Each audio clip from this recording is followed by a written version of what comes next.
Hi everyone, Guyde here, and today I want to talk about what it means to be gay. I want to start by explaining that gay is just a label, and like other labels, they're used to quickly categorize people into common assumptions associated with that label. I don't like labels, simply because I believe they never do anyone justice.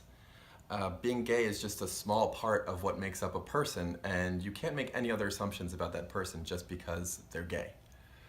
However, labels do exist and people do use them every day, so I think it's important to understand what they mean and what they're associated with.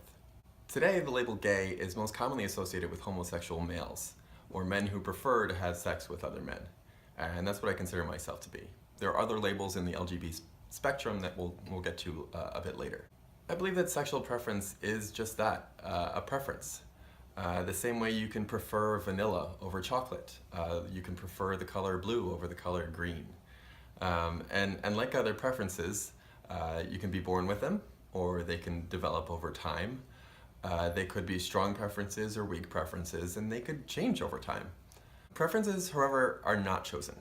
You don't get to choose what you prefer, it just is.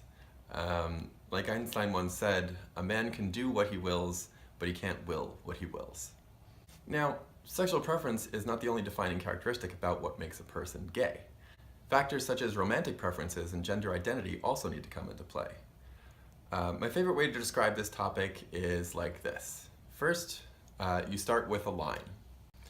And on one end of the line are people who are sexually attracted to the opposite sex. These are straight people. And on the other end are people who are sexually attracted to the same sex, and these are gay people. In the middle are people who are sexually attracted to both sexes equally, and these are bisexuals. Anyone can wind up at any point along that line, depending on how weak or strong their preference is for males versus females. There's no single point that earns you the label gay, straight, or bisexual. Instead, there are fuzzy areas with varying preference strengths all along the line. And there are people who are not on the line at all, that have no sexual preferences or desires and consider themselves non-sexual or asexual. Now, this line only covers sexual preferences. Another preference to consider is romantic preferences, which can differ from sexual preferences. Someone may prefer to have deep, committed relationships with the opposite sex, but still enjoy having sex with people of the same sex.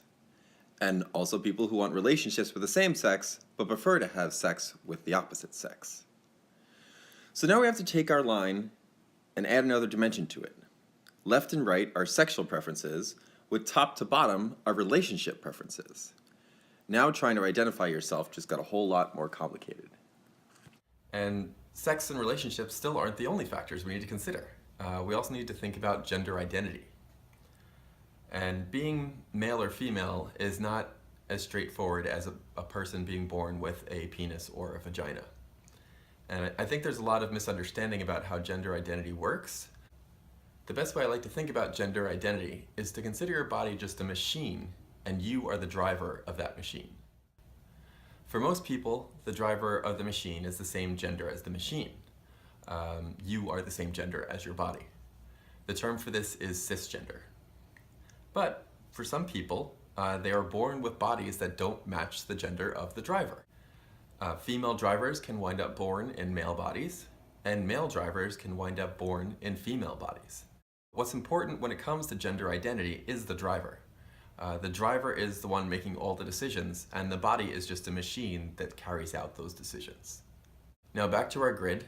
Our two-dimensional grid now needs to add a third dimension to cover what gender your body's driver is. And like sexual preferences, there are people who identify with one gender or the other. Some identify with both genders to some extent. Some that don't identify with a gender at all. And others whose gender preferences can change over time. So suddenly our simple line of gay versus straight has become a full-on cubic spectrum of possible points you may identify with. And even if you identify at one point, it may change over time. So, as you can see, there are way more options than just gay or straight. Bisexual, asexual, transgender, gender fluid, pansexual, intersexual, asexual. Ultimately, if you decide to identify with one of those words, it's still just a label. But human beings are so incredibly complex that labels never do us justice. So, if you're struggling to try and figure out which word you identify with, my advice is simple. Don't bother. You don't need it.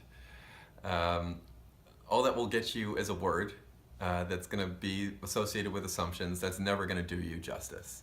You're way more complex than just that single word.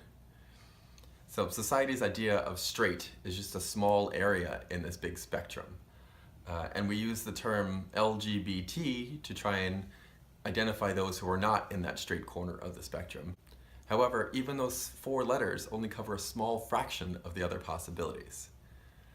My advice is to focus on being the best you can be, and don't worry about what labels anyone else puts on you. If you do decide that you identify with a certain label, great, but it's certainly not necessary. If you can't seem to find a label that you can identify with, don't bother. You don't need one.